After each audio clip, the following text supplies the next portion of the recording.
Can you hear the music? I can hear. All right, fucking part 2. Let's go. It's better this time. You can hear it better now? Yeah. Love this shit. This gets me right fired up. Just like record in general. I love it. Love it.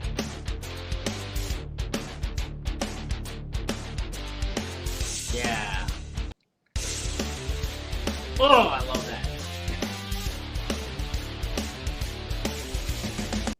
All right, let's try it again. Welcome back to another episode of On the Throne with Dick. Shout out to Stengen Boychuk for that incredible intro, outro music. You can find him all over the socials. And today we have special guest Ben Dempsey, aka Breakwater Tiling. Yep, happy to be here, man. Fucking part 2, dude. But I put my phone on Do Not Disturb this time. So, like, I'm glad we were only like 20 seconds into that when that happened. So I waited a couple of minutes. I thought maybe you'd pop back in. Man, I ignored him the first time, and then he called me again. I'm like, fuck, it's my boss. You know, I can't ignore him twice, right? And then Right. Oh, yeah. And I'm like, man, I'm literally like, I don't have to work until later on tonight. Like, Right. you know, like, leave me alone. This is my free time now, right? And he's just like, I need you to go do something for me. It's like, fuck. And then you're on call like during the day, and then like your shift starts in the night, eh? No, I'm on call 24/7. Right. This job that I'm on right now just happens to be. It's not necessarily a nighttime gig, but it's like whenever they're ready, right? They're drilling, Right. and we're doing cement jobs and shit like that. The first one was at like 2 p.m, and then they ran into some issues, and it got pushed. The second one got pushed to 6 p.m, and then this one should be around 6 p.m. or a little later. So. Okay. Yeah, so you know it's interesting. It's interesting how it works sometimes. So the life in the service aspect of the oil and gas industry. Oh yeah, I know all about it. Oh yeah. You worked in the oil field for a bit. Yeah. Worked there for I'd say almost 7 years. Fuck. Worked on a service rig, and That's not really the oil field. Come on now. yeah, it's Service not. rig. But cowboy rig, but yeah, it was good. Like, I mean, I enjoyed it. I definitely got a lot of my work ethic from being out that way. Sure. Can't take anything away from that. Just like, as you know, with being away from family and stuff, it's hard. Oh yeah. Dude, 100%. And man, I've been in it for 12 years now, man. You know what I mean? And like, my daughter, my oldest is 6. So, you know, her whole life, and I've been in it for, 6 years prior to that. So, man, time flies when you're having fun. Yeah, that's true. True statement. Yeah. I thought you were from Ontario originally, man. Like, because of the toughest nails thing, right? And I was just like, man, like I thought you were from Ontario, and like I was bantering back and forth with you about Hamilton there a bit, thinking this guy gets it, you know. But like, yeah, no, we so you're right from the Hammer. They call it the Hammer. Right from the Hammer, right from Steel City, baby. Yeah, so we didn't get to see like much of the place. Like I said, there's not really much there, to be honest, when we were filming, but it was more or less. Like, we were locked in our rooms, man, like, until we would do the filming and then get out. But we didn't get to venture around, so. I guess it's kind of sort of like The Amazing Race and stuff like that, right? You're not allowed to be on your phone, not allowed to use social media, you're not allowed to do anything while they're filming. Yeah, exactly. Yeah, it is. And then we were doing, like, the whole COVID thing as well, right? So there was a risk of that where if you were to go out in a boat and somebody get COVID, then it would kind of ruin the whole production. Oh shit. Yeah. Man, that's wild, dude. Like, you know, like COVID was, someone said to me on last week's episode, like, you know how there's all this talk about the Great Reset? Yeah. What if COVID was the Great Reset? It makes a lot of sense. It made a lot of sense. Yeah, it does, right? It really does. Yeah. There's so much, though, man. Like, I could go on for days about that. I don't know. Yeah, man. I had COVID twice, and the first time, I don't even know if I had it. I think it was a false positive. Mm-hmm. I took 6 guys with me in camp, and I got paid to sit in my room for 12 days. I think it was for for 12 days. Got paid to sit in my room.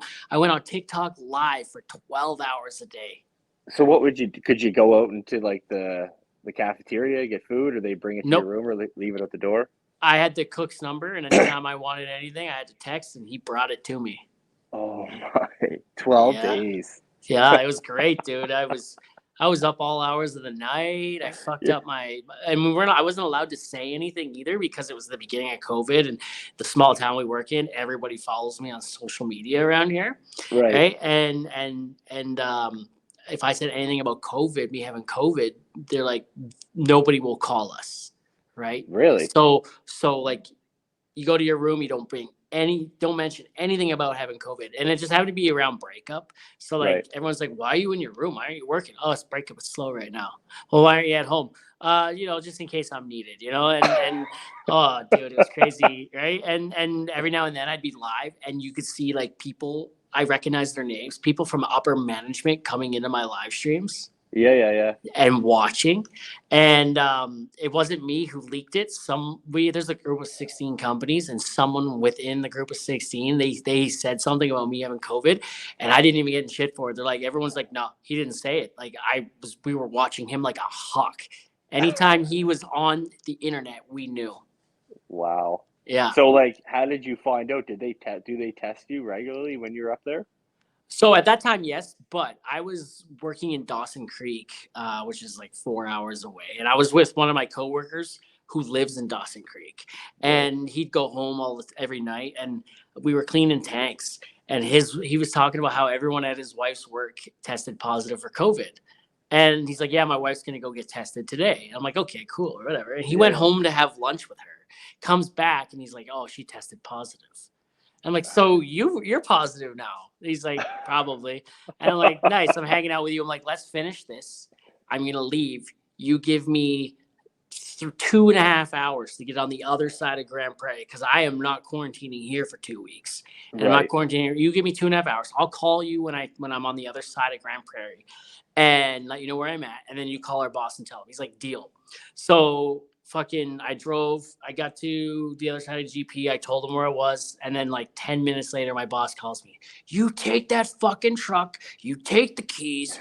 Everyone's moving your shit into another shack right now. You take the keys. You just hang out there. Right. And oh man, like, don't you leave. And tomorrow you have a COVID test. And I'm like, all right. So fucking, I go get my test. On the way there, I stop at Tim Hortons. I get tested. On the way back, I get McDonald's. I go back to my room and I chill. 2:00 in the morning, an email comes in. Oh, you test positive. So I waited till like 7:00 to tell everyone. And yeah, man, it was pretty great. And all panic ensued. Like the 3 guys I hung out with a lot, they had to go in quarantine. They get tested. The guy I was working with tested positive. A guy who went home on days off, and a guy that I worked with. So there was like 6 of us. I took 6 guys with me. Yeah, that's crazy, man. Yeah, man. Yeah, it was wild. It was such a wild time. Yeah, and like I had it once, and I was one of those ones that like I completely lost taste, lost my smell, and that lasted for like 5 days, but I didn't have any crazy symptoms, like as far as like being sick. But what a wild thing! Like it's one of those things now. Like if I get sick, I'm not gonna take a test. I'm just gonna. It's just like a cold to me. So yeah. Yeah. But other than that, man, like if a couple of the companies, if you had to be on site for 7, you had to go get tested every morning before you could go on their site. Right. And if you had to be on site for 7, let's say, you better get in that lineup getting tested at 4:30 because the shack was full. Like the parking lot was full. Right. Wow. And then there was another one where if you weren't staying in their camp, you had to get tested every morning. And oh, dude, it was wild, man. It was a wild time. COVID was such a wild time. And then there was the whole show me you're vaccinated thing, and dude, it was wild, man. It was wild. Yeah, it was. And I couldn't go home I stayed in camp for 6 months at a time because like I was flying back and forth between Ontario and right. here. And, yeah. Yeah. So I just before COVID, like 4 months before COVID, I decided to move my family back to Ontario. Yeah. And it was probably a little bit before that because my wife wasn't pregnant yet. Oh, she was, but we didn't know she was. So it'd probably been like 8 months or so because we didn't know she was pregnant yet. And then just 2 days before the pandemic hit, my daughter was born. So yeah. Yeah, You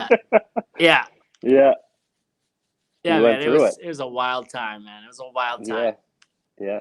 Yeah, man. So fucking you're a tiler. What made you decide to get into tiling? You go from the oil patch to tiling. Like, how did that happen? It was one of those things. Like I played a lot of hockey growing up, and then it was kind of one of those things. I wanted to be a firefighter, and it didn't pan out. So I was kind of like, "What do I do now?" type thing. So that's why I went out to the oil field, and then that wasn't really the lifestyle I was looking for. Wasn't happy. Came home, and then I was a fisherman for a few years, doing like lobster, swordfish, and the same sort of thing. Just not happy, right? Um, and then I just kind of got into something with a guy that owned a business that was into renovating, and he kind of didn't really know how to run a company, and I was kind of running it, and I was like, geez, man, like I could do this. So, and then I had a few opportunities. I worked alongside HGTV when I first started out doing tiling. That's cool. And then it kind of just took off. Like I knew I wanted to be in the higher end type of builds. And if you take pride in your work, it just shows, and then you can grow it that way. So that's kind of how I got into it. I just kind of found my niche, man. I kind of just fell into it. Fuck, that's pretty badass, man. Like, Yeah. So when you're talking like swordfish and shit, how big are these fuckers? The biggest one we caught was 650 pounds, and that was off of the Grand Banks of Newfoundland. So it was, wow. It was quite big. That was long lining, but we also did like harpooning, which you'd have a guy like right out the front of the bow and like wicked tuna. Yeah, pretty much same sort of thing. Yeah, that's cool, man. I'm trying to get Dave. Well, Dave Marciano is coming on the podcast. We're just working on a time and what works for everyone right now. Right. That's cool, man. That's so yeah, cool. man. It was good, but it was just one of those things, man. Like all the experiences I've had in my life working like in the oil field and stuff, I feel like it led me up to have the capabilities to grow where I'm at now. Like I said, got my great work ethic from being out in the oil industry. Teaches you a lot. It teaches you a lot, right? So I have no regrets. I just had a lot of growing up to do, and kind of found my niche where I'm at now, and couldn't be happier, buddy. Things are just kind of falling in place. It's huge, man. Do you own your own tiling company, or are you? I do. Yeah. Nice. Good for you. Yeah. Good for you, man. Now I'm on the podcast with Dick. So fuck yeah, man. Things are looking up. I don't know if that means you're climbing a ladder or you're sliding backwards, but like you're here, so whatever. For me, that's a bonus, Like, I'm kind of like the Walmart the Walmart bin of Mike Rowe, I guess. The Mike Rowe's Walmart bin, Trying to get Mike Rowe on. I gotta bring that up. Yeah. Gotta get the Mike Rowe plug in there somehow. Yeah. No, man, I enjoy it. Like I like tile, and it's just one of those things that's kind of like an art to me, where it's kind of weird to say, but it's like therapeutic to me. You know what I mean? So. Was it you that made that video that went viral where Buddy was using the stamper thing and then you slapped it? He was slapping his hand and then you had the stamper thing and then you're just like, yeah, boom, and then. No, that was rock steady. That's fucking funny, man. Yeah, that was hilarious. Yeah, he I don't know what it's up to now, but I think it got like 24 million views or something like that. That's nuts. So as a Tyler, are you telling me that you're good on your knees? Yeah, big time. I got like 4 knees now. Ooh, buddy, you sucking all the dicks, right? Like, you're like Oprah. You get a dick suck. You get a dick suck. Yeah. Shit, that's Yeah. fuck. Hey, there's no children around, are there? No, no, I'm childless, man. Like Oh shit. we've been trying for like I'm 35, 36, and we've been trying for like a year and a half now, and it's just they don't tell you how hard it is when you're growing up, right? They're all like they try to scare you away from it, but no, it's we're ready and we're trying. We're not getting too frustrated yet, so. I'm 35. We're not done yet. We're trying for one, maybe two more. And let me tell you though, like the two that I do have at my age, bro, I feel it in the lower back. Yeah, yeah. I got like, oh, you got you. I say to my wife all the time, like she's like pulling her hair out and like, oh, I'm exhausted. You want to do this two more times, babe? Like, hey, you know what? Like, I don't care. I work away. Yeah. Like. So you want 4, so you have 2 now and you want 2 more? Yeah. If it was up to her, we'd have 6. So Yeah. yeah, So you guys yeah. kind of broke in between.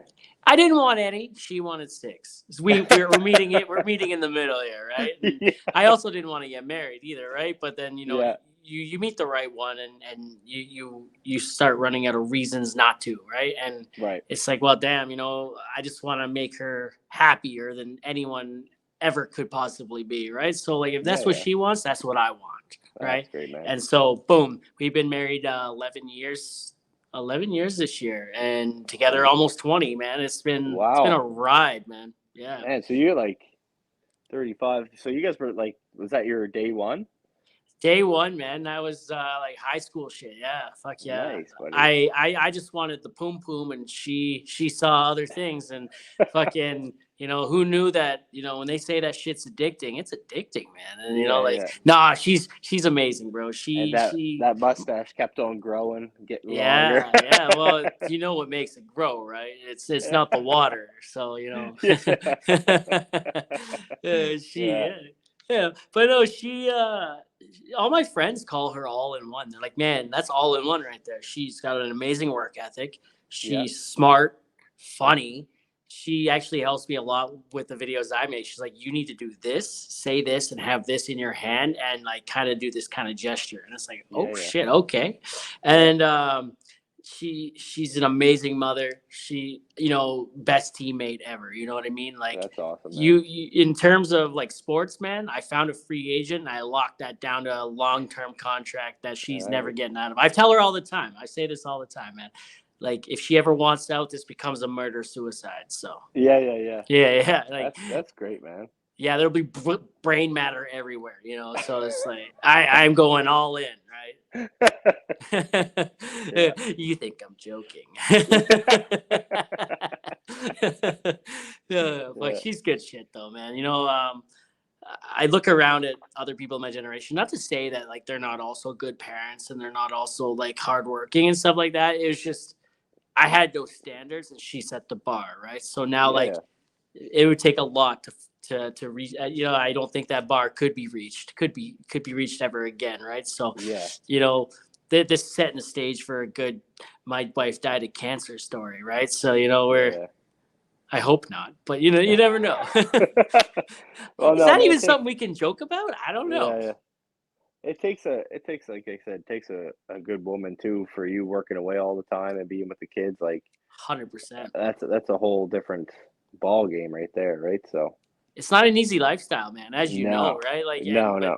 were you with your woman or with someone when you were in the oil field? Was but we're not. That's long gone. I met my wife now when I got home and when I started fishing. Um, but Wrong she's seen fish, the bro.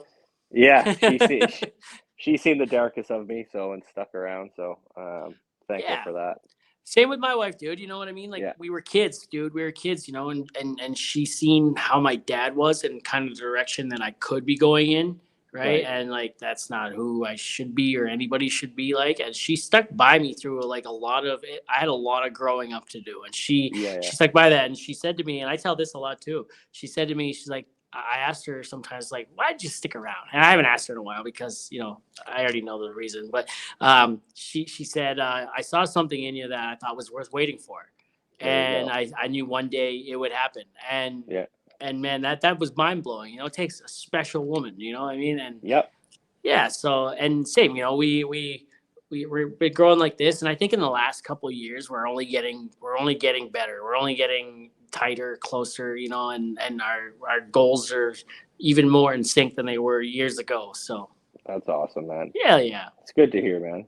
Hell yeah, man. It's Yeah. this is why I work away. This is what I go away for, right? I go away for Yeah. them, right? So Yeah. you Yeah. know, it's good deal. My wife gets to be a stay-at-home mom, man. Like in this economy, that's hard. That's hard, man, you know, and we make it work. So Yeah.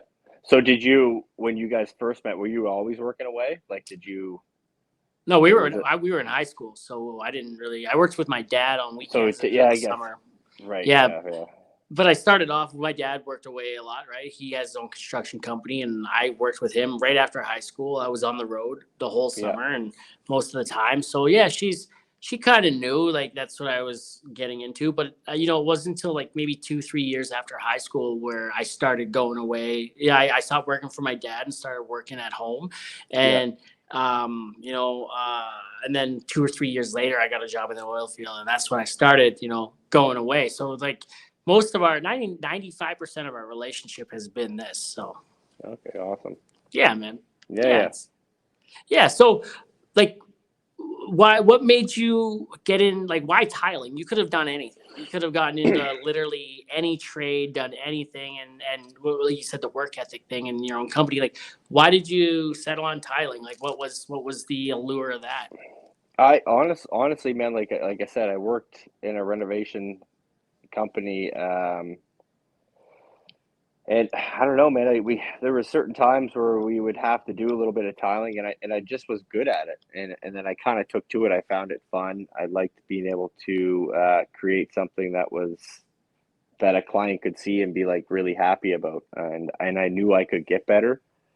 And then social media, buddy, like there is just so many tile influencers out there that's how I learned. That's how I learned my knack for certain quality that I had was through that. I just fell in love with it. I didn't go in there thinking I was gonna be a tiler. I just needed to find something that was my niche, and I kind of just found it by just growing with the trade itself. It's badass. Yeah. You get to But, work inside in the warmth, right? Like you well, come in after everything's, you know, that. that's a bonus. I didn't really take to that. Like at the start, I didn't really, I never really thought of it until the more I did it, and like I'd have to go outside. Man, I would just turn into a big pussy. Like I was just like, no, like So who's the I'd bigger rather be pussy, inside. you or an electrician? It's a hard one. That's a hard one. I think we're pretty equal there. You clean up after yourself, though? Oh yeah, man. So 100%. the electrician is a lesser person then. I wouldn't say that. I'm not getting into that. We're gonna start a war here by the end. Yeah, of we're this. gonna start. I got some electrician buddies, but yeah, I don't know. I enjoy it. I enjoy being indoors now. I feel like I kind of put my time in with, you know, having that rough lifestyle, and yeah, it just makes me happy. So hell yeah, man. Yeah. Hell yeah. Do you live in like a rough part of Halifax, or did you grow up in a rough part of Halifax? I wouldn't say, like, we grew up in a small knit community like Fishing Village in Herrington, which is beautiful. We are close to Spryfield, so I went to school in Spryfield, which is, you know, growing up, there's more stuff that would happen in that area. But no, where I grew up, man, it's beautiful here. I've never been east of Montreal, so like my goal is one day to, like, you know, I gotta bypass Quebec altogether. They're not a real place, so you know I gotta go to like right to New Brunswick. You know, like yeah.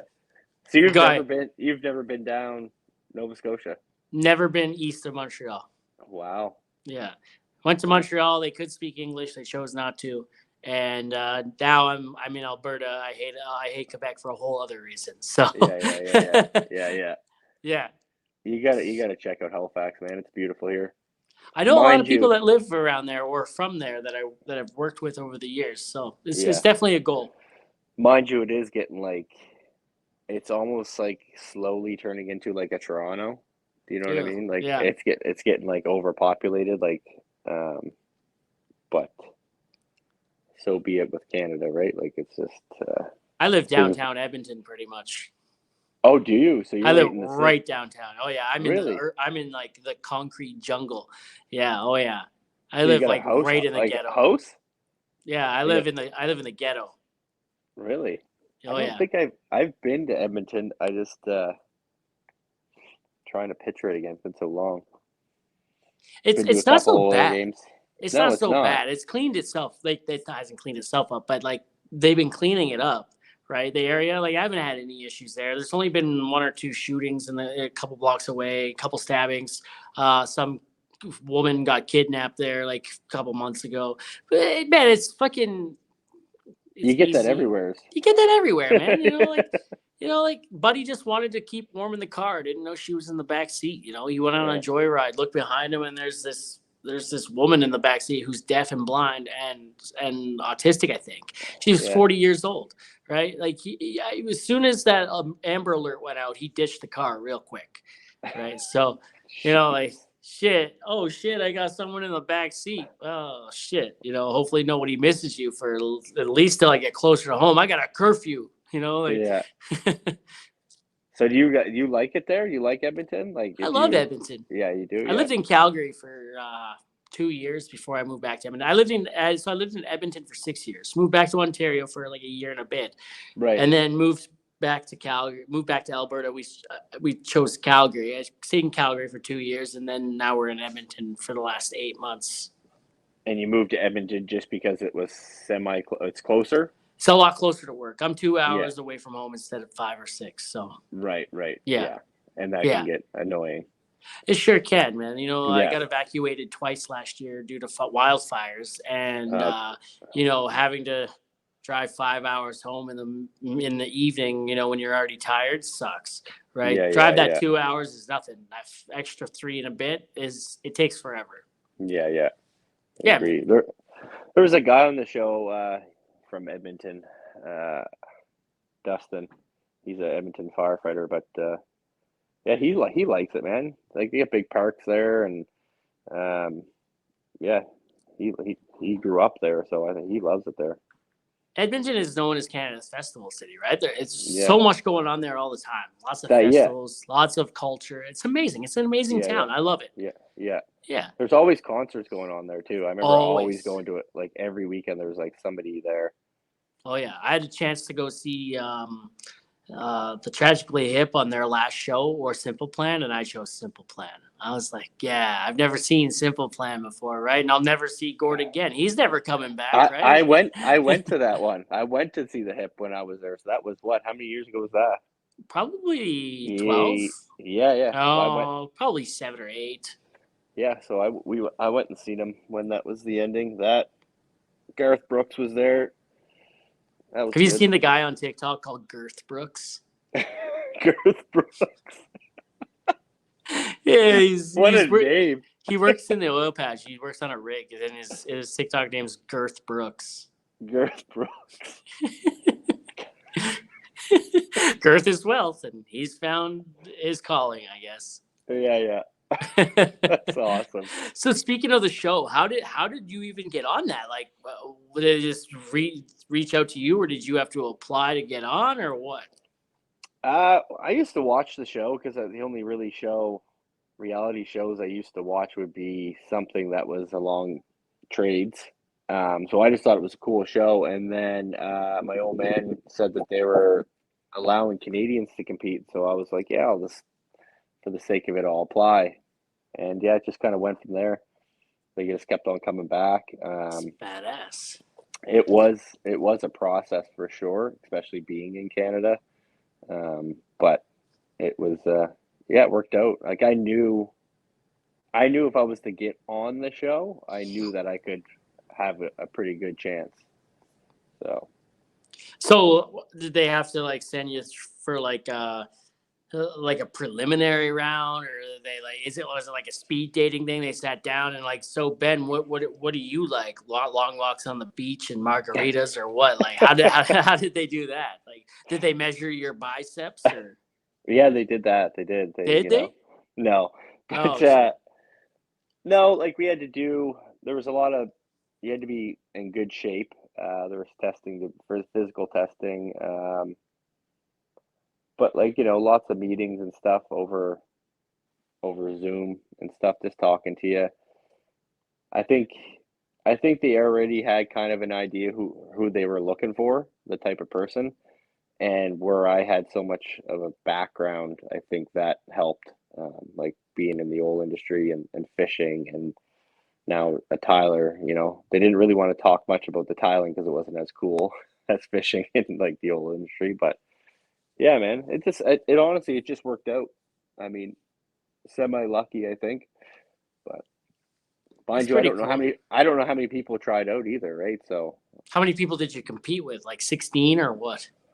like from the beginning or like on the show? Yeah, like from like when you were on the show, how many people were you up against? Like they're like before, like the final one. 12. There was 12 contestants. There was 4 Canadians and 8 Americans.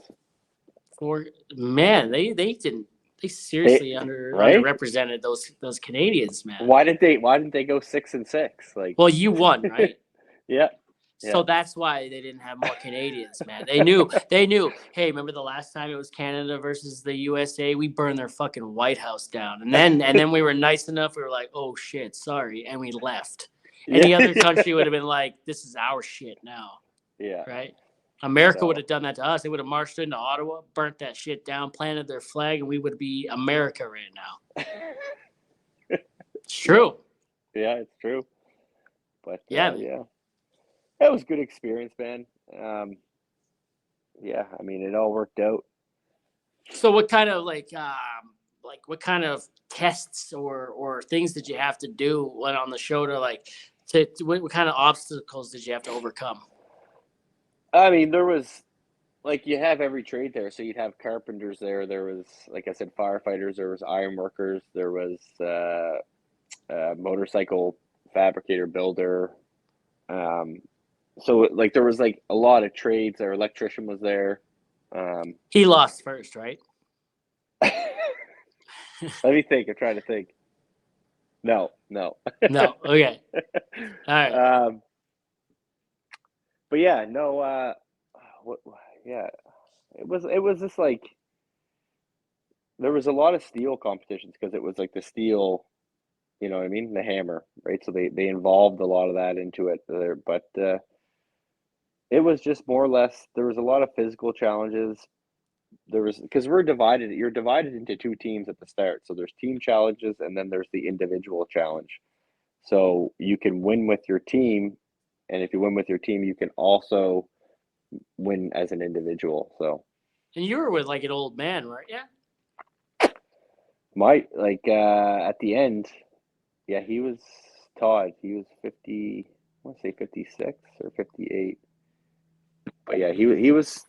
I mean, he was an old man, but he was in shape. So Hell yeah. I worked yeah, with a 70-year-old guy who could whoop everyone's ass here. His that's what I arms are here. mean. He's Yeah. not so much here anymore, dude. Like he took a hit of H2S like 40 years ago. Are Half a you brain. serious? Oh yeah, half a brain, dude. And like when I call him Flash from like Zootopia, Yeah. right? Because when he tells a joke, it takes like 100 years to get it out. And then like the laugh he does at the end is like, ah, ah, ah. And it's like, yeah, all right. So And that like, actually happens, eh? Like oh if yeah. you take a hit from that, like it can like damage. Oh, it should have killed him, man. Yeah. Oh, yeah. Wow. Oh, yeah. I don't think I've ever heard of someone taking like, you know, you've heard of people like going down from it and that was it, but I've never Yeah. heard of someone like actually like taking a big hit from it and Well, surviving. most of them aren't here to tell the story, right? That's what I mean. Yeah, like Yeah. he's an old man. Him and I don't get along too well. It's my humor, and like I like to nitpick at him. I just like to like push his buttons, right? Yeah. Like he like my favorite story to tell is we were in camp one time, and he's never late. His room is right next door to mine, and he's never late. So I came strolling out in the morning like right on time. I'll push it to right on time, right? Like I have to be there at fucking 6:30. I'm walking to you at 5:59 or 6:59. right? Or 6:29. Jesus, I'm Yeah. bad at math. So I'm in the truck. I get there. I'm like, holy fuck, he's not here, right? So I call him a couple times, nothing. I'm like, fuck. 20 minutes goes by. I call my boss. I'm like, bro, I think this is the day. He's like, what do you mean? I'm like, I'm pretty sure he's dead. Like, he's gone. My boss like, what do you mean? I'm like, he's late. When was the last time he was late? You've known the guy for 30 fucking years. Like, has he ever been late? Never. So my boss like, I'll call you right back. 20 minutes later, he comes running across the parking lot holding his heart. I'm here. I'm coming. And it's like, the guy can fucking move, man. Like, Yeah. I respect the hell out of him for still grinding it out into his mid 70s. That's what I mean. That's crazy. Yeah. Yeah, he's the part of that boomer generation that just won't die. Yeah. Yeah, So tough as nails.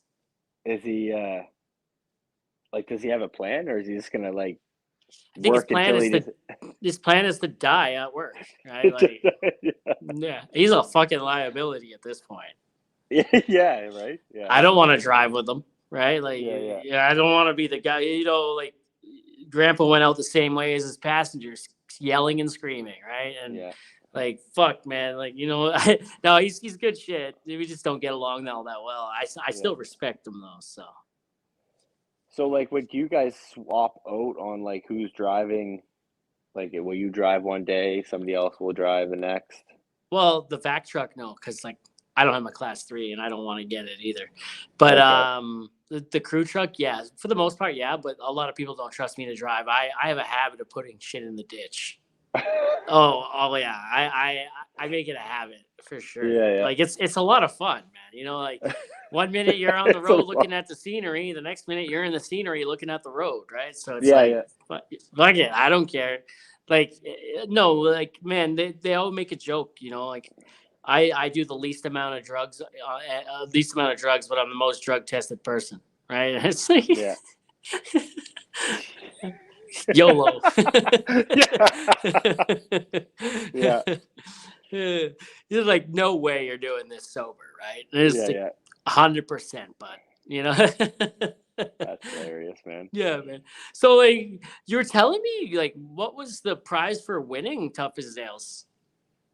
So it was they promoted the Ford Lightning, but I ended up buying a 250 F250 Super Duty Lariat. The electric was just more or less to promote their newest line, but they knew that that's not really what wasn't going to fly with me, because out here where I'm at, I'm not looking for a station when I'm working.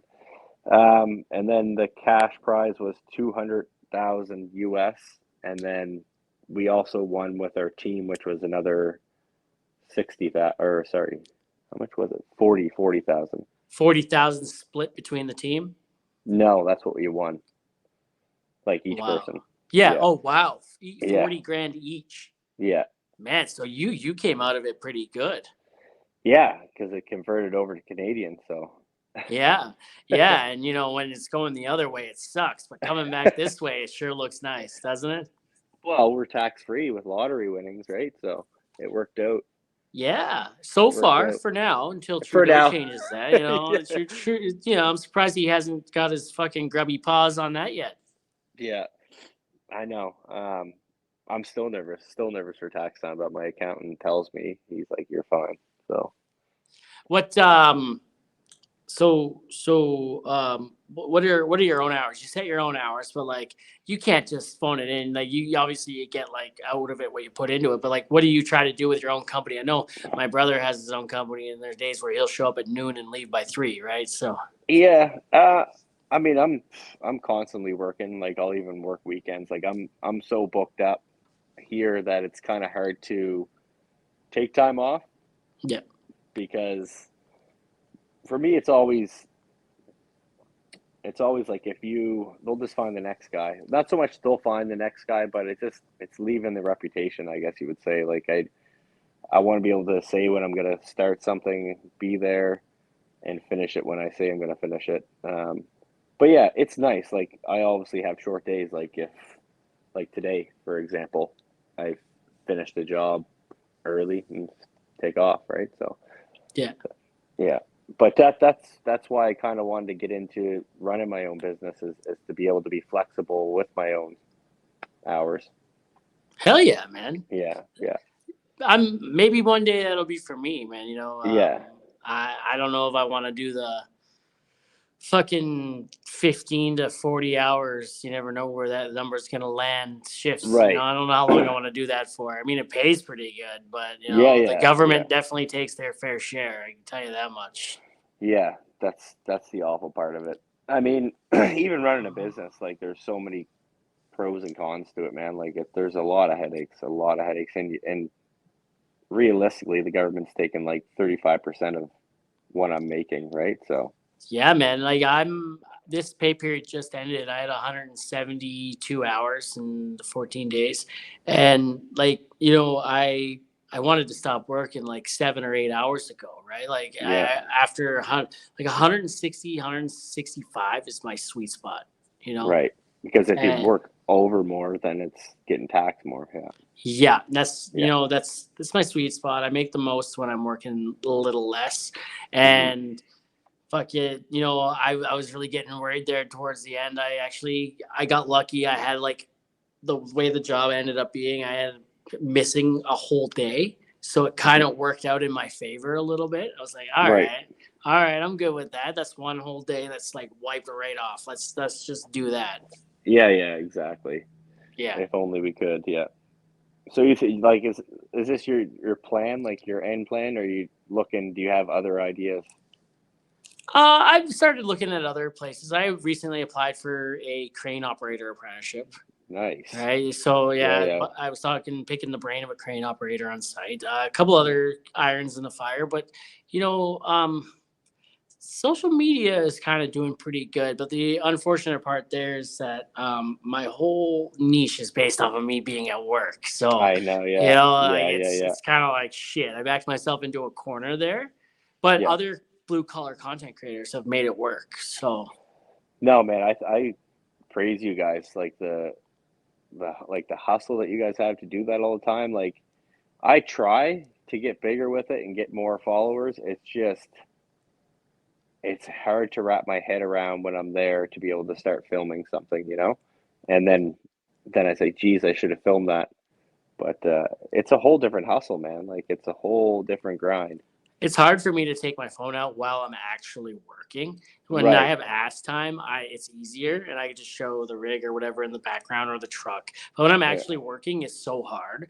It's not on my mind. Oh, I gotta bust my phone out and show this. I was in a rig tank cleaning it out the one day and in the cellar, and I'm like, shit, my phone's actually on me today. I'm like, hey, buddy, film this for me, right? Yeah, yeah, And yeah. he filmed it for me, and there's no service in there, so he filmed it on my camera. And then when I got out, I just posted it. It's like 2.5 million views on it now, right? And people like seeing that shit, right? Yeah, So yeah, yeah. I did it, and it did good, but like it's hard to do shit like that. It's hard, right? So Yeah. um, we talk about it all the time, and we was talking about it on site last night with the consultant. Blue collar in general, like blue collar, but the oil field in general has a huge marketing problem, Yeah, yeah. right? And like they wouldn't let us have our phones out on site for so long, and now it's kind of like we're getting away with it here, right? It's Right, because right, they're right. starting to see that, like, hey, It's if a trend. Yep. we want to get this shit going, there's a big dark cloud over the oil field, right? So like everyone looks down on it, like, "Ew, that's dirty. You're killing the planet." Yada yada yada. We're we're showing like, no, man, it's not that bad. We're having a good time. We're looked at as robots. It's very serious, very, militaristic, right? And no, man, we're having a good time. We're showing that. Yeah. We like to have Right. fun. Yeah. So do you think like when you for your content, are you already have stuff in mind sometimes that you want to do? Like do you plan it or does it just come about? Sometimes it's planned. Yeah. And then like 99% of the time, it's like extremely last minute, right? It's like I see Yeah. something, I'm like, ooh, I got something for that. Or Yeah, yeah. I'll sit on that for a minute and think about it. And then the minute will sometimes literally a minute will pass. And then I've like, okay, I got something. But there are Yeah. times where like, no, like right now, I'm carrying around this tube of lipstick with me because I have an idea for a video. Right? I saw a Yeah, video yeah, on yeah. TikTok earlier, and I'm like, it made me belly laugh like that. It fucking hurt to laugh, and I'm like, man, I gotta do that video. And I'm Yeah. trying to get the guy that did it into troll right now, Oh, right? really? But he Okay, yeah. doesn't have an Instagram account. I'm trying to Ah, convince him to get an Instagram, start moving his shit over there because that guy's hilarious. what is he? What is he on TikTok? He's on TikTok, yeah, Oh, okay, yeah, yeah. yeah. Are you on TikTok? I am, but I didn't really build off of that platform. Instagram was my kind of thing. What's your Instagram account in case people want to find you, like that are listening? And who knows It's how many people are listening, but yeah, I know it's breakwater tiling. underscores in there or what? Yeah, there is. There actually, yeah, sorry. Breakwater tiling, and then there's just one underscore after it. Boom. Find this guy on Instagram. He makes some of the best flooring content on the internet. Yeah, thanks, buddy. Don't tell is his name E Tiling. Don't tell him I said anything. Yeah. Don't tell him I said that. No, me and Etal, he's a good guy, man. We're actually quite close. Yeah. That's a good thing about is like being in that world. Like same with Rocksteady, is a lot of um, friends that I made are through there, right? And they're Same. willing to, yeah, it's great. Like the support is unreal. Yep. I knew a lot of them before I became a part of that. Yeah. Before I became a part of that, I was following a lot of them. I saw them on, like me and Rough Iron Larry. We were friends outside of that, like on Okay. through the internet. We'd never met, but like he was on my podcast before I was even part of Troll.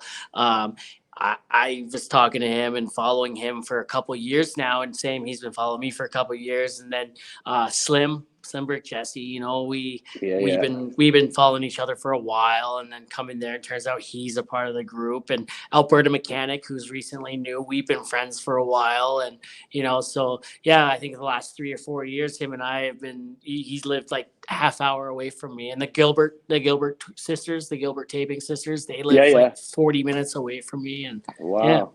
yeah, Nice, man. That's awesome.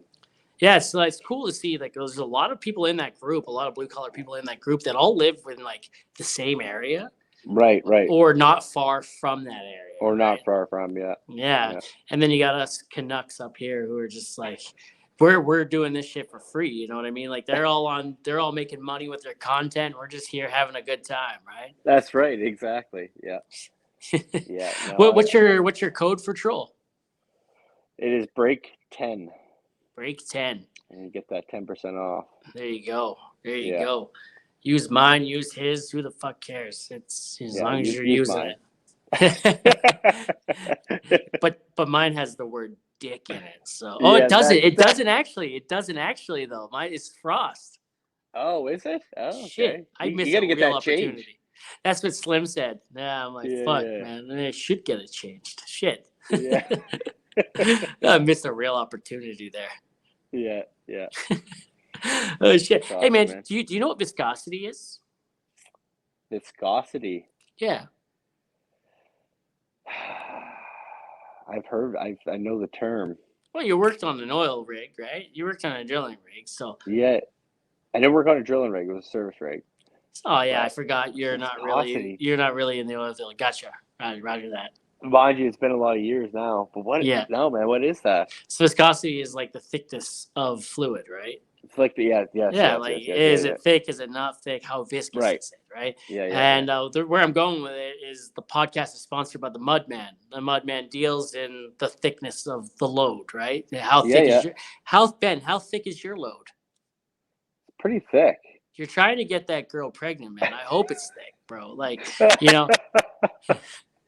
And as a man in your mid-30s, holy shit, here we go again. Maybe it's not that thick. As a man in your mid-30s, our loads will never be thicker than they are right now.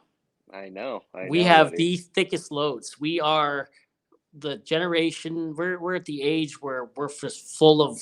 We're thick. That's thick, right? And like fucking, I take zinc too, so like mine's extra thick. So it's goopy, man. It's like drywall putty, right? So yeah. Right. So fucking the Mudman, he sponsors the podcast. He deals in the thickness of loads. He's got all kinds of fancy equipment now that, it takes a lot of the guesswork out of, determining viscosity, if you need to make it thicker or less thick. And, shout out to the Mudman. Big help to this podcast. Been, what was originally supposed to be a 5-episode run of being sponsored. We're fucking almost 60 episodes deep now. Man, right? Awesome. So yeah, man, awesome, dude.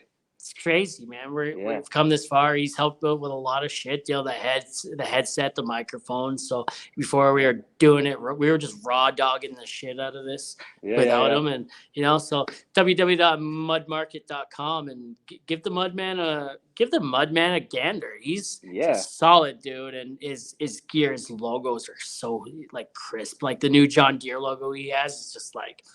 Man, if my loads weren't thick, when I looked at that, they would be thick. They would be thick. Something would be thick anyways. I'll have to go take a look. Hell yeah. Like the links in the bio too, I'm pretty sure. Like solid individual, man. Like one of him and I have known each other or been talking on the internet anyway since long before the podcast was even a thing. And the fact that, he's been here this long with me is crazy, so I'm someone mentioned to me the other day, what about what are you going to do when other service companies or other trades companies come looking to put an ad on your Blue Collar podcast? I'm like, man, I welcome that shit. Bring it, let's go. 100%. Right, like breakwater tiling, for all your tiling needs. He'll show up at noon and leave by 3, but he'll get it done. That's perfect. We'll talk later. Shit, man. No, it's a lot of fun, man. I got to MC an event here in the town I work in this past fall, and it was Big Iron Days, and I had to go around to each of the venues and get to know them a little bit throughout the day and what they did, and then I had to go back and come up with a funny quip or something about them, right? Like this lady, she had canned goods like pickles and beets and shit like that, and I'm like, her name was Anne. So in canned goods, I'm like, have you checked out Anne's cans lately? They're and I feel like you'd be the perfect MC. Oh, dude, it was fun. It was my first time ever doing that. I was nervous, and you could tell, but I went with it. There was one guy that was in a tent right beside me, and he was laughing at it all night or all day, and that's all that mattered. I could hear him. Yeah. That's all I cared about. I was like, this guy gets it. He was your hype guy. But apparently the organizer said, no, I was out in the crowd and everyone was laughing, right? I was like, that's good. All I could hear was this guy. And that's who I was talking to at this point, right? Like, I would even look at him like, have you heard of Anne's cans? It's because you're quick off the whip, right? Like, I find you're so quick with everything. Oh, man, that's childhood trauma, right? Yeah. Childhood trauma. There we go. Daddy and I made videos in the basement when I was 6, and no, that didn't actually happen. Well, shit. Maybe I'll edit that part out. I don't know. Maybe I won't. Maybe the police are showing up at my dad's door later. I don't know what the what's that called? The statute of limitations is on that kind of shit. Fuck. Oh my god, man. So like are you a multi-billion-dollar business yet? No. Are you close? Yet. Are you close? No. You're not retiring people off your business yet. There's not generational wealth there yet. The business is just me. Right, so I don't get any workers. I mean, I'd like to have workers working for me. It's just right now when people hire me, they want my work, so it's hard to trust people. Has anyone ever used your videos on Instagram as a way to get a hold of you or hire you? Have you showed anybody? Like, has anyone ever asked, like, okay, what can you do? And they'll be like, here's my Instagram. Go take a look, right? It's kind of become a resume, right? We talked about that with Electrician Man. Yeah, 100%. That's how I've pretty much built my business is through Instagram. People just see my work there. Like I said, I haven't really started doing videos until now. I've done a few, and I'm just getting better with them. but I would post a lot of my work, like bathrooms done, showers done, and I built big relationships with builders and stuff, and yeah, it was all through Instagram, pretty much Instagram, word of mouth, and yeah, It's huge, man. yeah. That's huge. Like, could you imagine what our forefathers would have thought? And by forefathers, I mean like Gen X, and the Boomers would have thought, had you been like, I'm using the internet to promote my business. I know, right? Like, without it, like, yeah, I probably you get work here and there. There'd be different forms of someone trying to find you, but how would they ever know? Like, that's one thing, is like, how would they be able to trust someone's work? Like, if they don't see it, yep. right? And people used to do that. They used to just hire a contractor just because. And Back in my day, I put in 80 hours of unpaid time going door to door saying, "Can I do your floors?" You know, like you need your floors done, I'll do them. You know, and yeah, now it's like, look at my shit. yeah. I It's mean, wild. I was always nervous to start my own business, because it was like, you're just kind of, people have bills, you need to make a dime, and I was like, what if it doesn't work? What if? But yeah, man, I've never slowed down since I've started. So That's yeah, good, man. That's huge. That's yeah, amazing. yeah. I know. I was pretty lucky. Mind you, I put in the work too, right? Yeah, Putting in well, the yeah, work. it's Yeah, still a yeah, lot of work, man. It's like yeah. a full-time job on top of a full-time job, man. You know, like, Oh, 100%. man, I worked 170 hours this pay period. I probably worked another 100 on social media, right? Like, Yeah, it's exhausting, man. yeah. I It's know. fucking like the podcast. I've had to learn to put the podcast down when I've gotten a certain amount of episodes ahead, where I can just relax for the rest of the month. I just gotta, Yeah, okay, this one comes out, I'll upload it, I'll leave it alone and focus on my content. And then when it comes time to restock the cupboard with the podcast, I'll put the content aside. I'll be like, Do you okay, ever? Sorry, go ahead. I didn't no, mean go to ahead. cut you off. No, I was no. just saying, do you ever find it exhausting? Like, as far as like the whole social media thing with the work to that, do you, like, obviously you enjoy it, right? We all enjoy it, but do you have some days where you're just like, holy shit, like, I need to take a step back. It's just too much on my brain. You know what I mean? Sometimes there, and I've learned to, hey, it comes with when I first started, and up until last summer, I believe it was last summer, I had to post once or twice a day, every day, right, just Right. to remain relevant, right? And now Yeah, it's like, 100%. Yeah. if I didn't post anything that day, and I'm not posting, I'm not going to work extra hard just to find something, and maybe I'm not feeling it that day, right? Right, And right. if I go a couple of days, it's okay, right? Like, the algorithm will punish me for it, but I'll get back in the algorithm's favor. You know, I got good content, right? So, Yeah, like, exactly. Yeah. I'll work up, and it's not about the views anymore either. I'm putting the videos up for me. If anyone else Right. likes them, bonus, right? So, Right, yeah, it's exactly. my Yeah. outlet. It's my outlet. So, you know, like, Yeah. I work a lot. I'm away from my family a lot. So, you know, it's my outlet. It's something to help me do something other than work. 100%.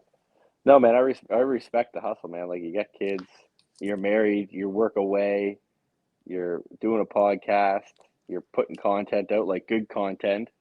I mean, it's admirable, dude. Like, that's awesome. I appreciate that, man. It's Yeah, yeah. um I've had people come up to me on site and be like, "Man, like, I love your shit, you know, like, Yeah, thank yeah. you for doing what you do. You know, you're putting a smile on our faces when we don't want to Yeah, smile, right?" And I'm like, yeah. that's what I did it for, man. You know what I mean? Right. I was at the beginning of the pandemic. We're going into year 4 of content creation, right? Year hmm 4, man. I'm blown away. That's been 4 years. Yeah, Whatever 365 days times 4 is, that's insane. yeah, And so, you know, the fact that we're that far into it, right? And we're still having a good time, you know. The yeah, podcast is just over a year old, and yeah. I was away from home for 6 months at a time when I started it, and that's why I needed to do it. Right?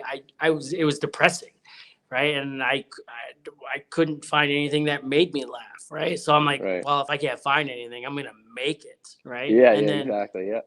yeah, and it got me out of a funk. I was not in a good headspace. I wasn't like, oh, I'm gonna end it kind of headspace, but like, No. it was just like, this sucks, you know, like, hmm life is shit right now, right? And 100%. It wasn't that life was shit. It was the situation was shit. Yeah. Yeah. And I you found gotta change myself yourself like off. almost crying at times, right? Like I'm sitting there driving down the street and like randomly I just start like tears would come to my eyes. I'd be like, what the fuck? Be a Yeah. man. Be a Yeah. man. Be a You know? man.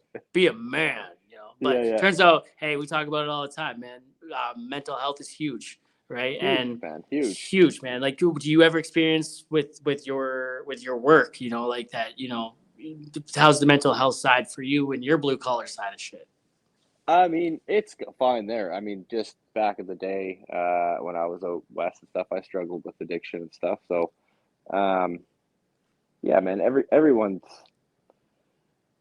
I feel like, honestly, I feel like everyone struggles with a certain amount of mental health. It's just whether how you know how to cope with it or not. And it's just Yeah, always moving forward and being positive about turning a bad situation to a good situation, right? So it's, absolutely. yeah, Absolutely. It's all about mindset. And I talk yeah, about it a lot where, like everyone thinks that, not crying or asking for help is being a man, but like, reaching out and asking for help and taking a hand that's being yeah, extended to you is the manliest thing you can do. Really. 100%, It's 100%. crazy. It's Or crazy being how that open, mind shift shifts, right? yeah, being open about your issues and talking about it. It's only going to grow you as a man and as a person. So it's like, yeah, I 100% agree. Yeah, man. Like, and in the blue collar world, especially, like Yeah, it's full of manly, masculine alpha types, right? And like we're coming out of that generation now of boomers and Gen X's who are like, I'm gonna shove my feelings deep down in here until one day I'm gonna fucking overdose on something or wrap my mm, car around a pole or, I'm gonna go home and become a UFC fighter with my wife, and it's like, oh yeah, shit, like, man, first of all, my wife would beat the shit out of me. Like, she would break me. yeah, um, yeah, man. Like it's good. It's good, man. It's a good thing to talk about it because then that's when worse things happen is when you hold it all in and then you just have one of those blow up moments. So Hell yeah, man. Hell yeah. yeah, I try not to blow up too much. Like I can't see you blowing up, but yeah. yeah, no. I had a hammer in my hand last summer, Oh, and that's a good. yeah, and the crew truck was right there, like brand new crew truck. I'm like sitting there, and like something really made me mad, and I looked at the truck, and I was on the phone with my wife. I'm like, I gotta call you back, right? And I Mm, hung up, and I went to go whip it at the side of the truck, and then I just last minute I flicked my wrist up, and it went over the truck and hit the ground on the other side.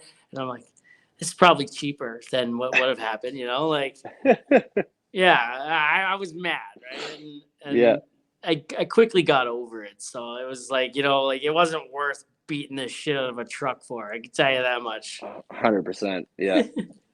It was funny though. Afterwards, I laughed about it. I'm like, man, could you imagine had I looked at him like, man, that almost escalated quickly. Things almost really got out of hand there, like Yeah, they oh, could have. shit. Yeah, man, Yeah. I like watching like Tyler's videos, dude. Like, you know, you you're going up and you got like this small of a space left, and you're just like fucking you gotta kind of like Jenga the shit, or not Jenga, but Tetris the shit out of that sometimes, Yeah, man. yeah, Like that's yeah, cool. yeah. Yeah, man, there's definitely some. I mean, I guess for the ones that kind of get noticed and are good at what they do are kind of pushing those limits where they're making that extra little cut or that extra little detail because that's the difference in what separates each Tyler, right? So, Yeah, um, yeah, man, it's cool. Like I find it fun when I get into a scenario. I'm like, like how can I make this look good? Like the hardest piece possible, make it look like something crazy. how many pieces do you go through when you're trying? Like, how many pieces have you fucked up and we're like, no, that's not it. Throw that aside, grab another one, and like, you just Uh, start eating into the cost. depends on how much extra the client has. No, but there's times, man, where you don't have that opportunity. Like there's lots of fails, man. There's always fails. But it doesn't feel good when you know you have like one extra tile and you fuck up on it, and it takes 3 weeks to get another tile in. So Oof. I'm a measure once, cut twice kind of guy. So, you know, like measure once, cut oh twice. man. Oh yeah, like you know what? Like measure once, cut twice. And it's like, well, that one's a little small. I'm not measuring it again. I'm like half an inch out. I'll just keep cutting until it fits right, right? Like I don't give a fuck. I'm not a professional either, right? So like, you know, I'm not doing it like the food on my table depends on it either. Right. No. So Yeah. yeah. No, man, it can be nerve-wracking for sure, but you get her done. What do you get paid like per tile? Is it like piecework or is it like hourly or? For me, like it all depends on the client or the builder. Like if they want it broken down in square footage price, you can do it that way. Mainly, I charge a day rate. I just charge a day rate. It's easier for me. Keep the materials separate. Yeah, it's just easier that way because if you're breaking down square foot, you got to break down the square foot for like the underlayment, the waterproofing membrane, the square foot for the tile. It just adds up, and it's kind of a headache. So, how much? Okay, so like Jesse, the Slim Brick, was telling me how much a brick is worth to him, right? And we're not talking like Pablo Escobar bricks here. We're talking like, you know, like masonry bricks. What would one tile be worth to you if you were on like on a per piece rate? Square foot, it all depends. I mean, it's a competitive world for here, Is right? it? So, Is it? yeah. Is tiling competitive? As far as pricing, it can be. It seems to me that everyone has their own price, and they kind of keep it on the wraps. Oh, I see what you're saying here. I won't ask. I won't ask again. Oh shit. No, everyone's different, but like it could be different because if you're talking about like a basic subway tile, it would be cheaper than if you were doing like a mosaic marble sheet or if you're cutting marble. But yeah, it's all different, man. That's why I like keeping my day rate. If I can keep my day rate, then I don't have to get into all the different square footages and pricing. Hell yeah, and then you know, this is how much I'm gonna make today. Same with the client. They appreciate that too because I go into a job, I say, okay, this is gonna take me 8 days, right? And then I just know what my day rate's gonna be, my hourly rate, and I tell them exactly the price. They're happy with the price, and that's fine. You don't supply the material, right? They supply the material. I will supply. It'll be charged separately, but I will supply like all the prepping material as far as like if we're losing sluter material or whatever, the underlayment, everything. That's But as far as the tile, I always get the client to pick up the tile. Nice, man. That's pretty good actually. That's not a bad deal. I don't think that's a bad deal at all. No. Yeah, pricing's a little bit competitive, I think, personally. I don't really give out my prices. No, hey, I'm not gonna ask that. I'm not gonna ask that, bro. Oof. I didn't realize it was so competitive. Buddy. Yeah, man, whatever. Where do you see your business going in the next like what's your 5-year plan with it, I guess? Like are you know, I'm gonna have like people working for me in the next 5 years or what? I'd like to. I mean, I'd like to see it grow to that point. It's just finding the time. The problem is that if you get helpers and you train them and then you train them good, then they more or less probably want to go off and do their own thing, right? Yeah. But yeah, that would be the ideal thing is to grow my business into a point where I can be out making the quotes and doing all the road work and not so much the labor. But who knows? I don't mind doing the labor either. I kind of enjoy it. So there you go, man. That's bad. Yeah, that's not too bad either. Like, no, but like it's like a pyramid scheme, right? You bring in someone, you train them, and then they become your competition, right? That's what I get nervous about, right? Is like you train them, you show them all your techniques, your pricing. They'll know all your pricing. and then who's to say they can't just go off and do it themselves, and then you just added another guy to the books of trying to compete with. So Yeah. yeah. Yeah. Then there's another guy to add to the hit list. Hey, this podcast has been on a federal watch list for like over a year now. It's good. Like we're good. I had Chris Barber, the leader of the Freedom Convoy, on episode 3. We're on a federal watch list already. Yeah. Oh yeah. Yeah. But yeah, I don't know, man. I'm happy where I'm at. Like I don't have any complaints. Like there's business is doing well, and just happy things are growing. Yeah. And supporting the blue collar. I get sun's in my eyes. I'm not gonna keep you too much longer, anyways. I'm gonna try to go back to camp and have a little nap here before I gotta go to work. But yeah, man, that sounds nice. Yeah, man. I like to end the pod with one last question, and it's usually like a brain buster, man. Like a lot and it's meant to be that way. You spend the whole episode like fucking talking and never knowing if we're gonna be talking about a giant dick or we're gonna be talking about like someone being suicided, right? And and then I hit you with this one, and it's like so every Mount Rushmore has 4 of the most influential people on it, and so if you could have your own Mount Rushmore, 4 people that you look up to, aspire to be there, or that inspired you, who would they be and why?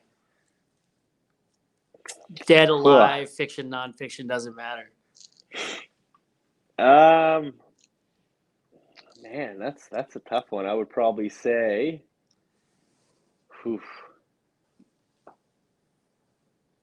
that's a tough one. 4 of them, that would be tough. Definitely my father would be up there. He inspired me. He's always been there for me. I think more or less, dude, like if I could engrave just the support I've had through that inspired me as far as my family and my wife and stuff like that. As corny as it sounds, but those are the ones that mean the most to me. So it's like, I don't know. And then maybe Conor McGregor could go up there too. So. Ooh, nice. That's 3 or what? What's that? Was that 3? Your wife, your dad, and Conor McGregor? No, just I would say like if anything, like if you're saying the most important people that played a big role, it would just be my family in general. Like it would be my mother, my father, my wife, but like sorry. Why Conor McGregor? What has he done? He's just a badass. I understand. He's just a badass, man. He's just a badass. I just think he's just I just like his style, man. I just think he's the greatest. Wayne Gretzky would be up there. He's a big guy in the Canadian world. So, and him and Ellen DeGeneres share a birthday. Yeah. Yeah. What about you? Have you already picked? Oh yeah. Well, my dad's up there as someone who I don't want to be, right? So like he's influenced me on how to go a completely different way in life. Yeah. My wife and my kids, my Nana, and Austin Matthews. Austin Matthews.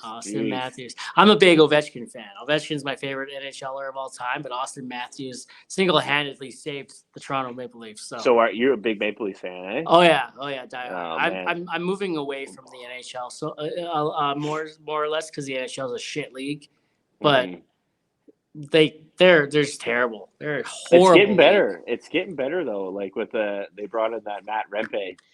Man, Matt Rempe's a monster. Dude. He's like 6'7" off skates, man. Like the other night, he hit Labushkin in the head, and it was like he left his feet. He didn't leave his feet, man. Like he didn't need to leave his feet. His elbow was already at his head. Like that's just where his elbow sits. This kid, man. George LaRock said it on Twitter the other day. He said, "I can't wait till this kid realizes how strong he is, and he realizes that he's got to reach on him." Right? Yeah. When nobody's going to want to fight this kid in a couple of years. Wait, have you seen a picture of him outside of his gear? He looks like a baby.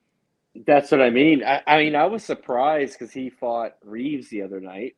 And I personally think, look at his face. Like, look at it. His face was just dialed, like, as far as, like, it just looked like mush. And, like, I could tell he didn't really want to go. But, well, if you're that big and you're going to be throwing hits like that, you have to go. I think he's going to be like a probert. just his size and his like the way he plays.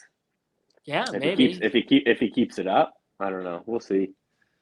I The can't kid's a stand beast. Reeves. I can't stand Reeves, man. As a Leaf fan who is leaning more towards skill, I don't want a guy like Reeves on my team, anyways. You know, Yeah. who's he taking a roster spot away from right now that Right. deserves it, right? Like Mm-hmm. you got Matthew Nyes, you got Cowan or whatever you say his name. Man, the team is full of guys. Austin Matthews can throw the body. He's a big dude. Oh yeah. Let him Matthews throw the is body. sick. Yeah. Matthews is sick. Yeah, he's gonna finish with like 70 goals. So yeah, it's insane. That's good, man. Yeah, no, that would be my support, man. You know, my mother and father. You know, brother, my wife. It's amazing, man. They've been very supportive with my whole upbringing. So, with the exception of Austin Matthews and my dad, the rest of them are my family that I look up to. My dad is someone who's like a beacon of who not to be, right? And I need him up there to remind me that, like, mind you, like, go the other way, do it differently, don't be this guy, right? Like, and it's like, that's man. Fair, man. You know, like, absolutely, man. It's good that you have that to remind you. You know, sometimes they say, like, you know, to move on past certain things, but sometimes it's nice to have that reminder of what you don't want to be or where you want to go back to, you know? Oh yeah. I got to keep my kids away from that guy. So, you know, like, this shit that's happened over the years and things I've seen and heard, and, you know, it's just, I'm good, man. I'm going to be over here doing my own thing. Right. Like, right. You know, you don't 100%. Tell me how to run my family with your track record. So, you know, you're a father now, right? So it's your time. So I got to protect my kids from people like that. So right on, man. Yeah, man. That's good. Yeah, buddy. Hey, this has been fun, man. I appreciate you coming on. Yeah, we finally got it done, man. We finally got it done. You know, so no, I appreciate you asking me to come on, man. It's I think you're a great person, buddy, and I think you're gonna be. Yeah, I really do. So appreciate it. I appreciate that. That I never get tired of hearing it, but you know, I appreciate it, man. Thanks. Yeah, no problem. All right, hey, man, you stay frosty. Yeah, buddy. Thanks.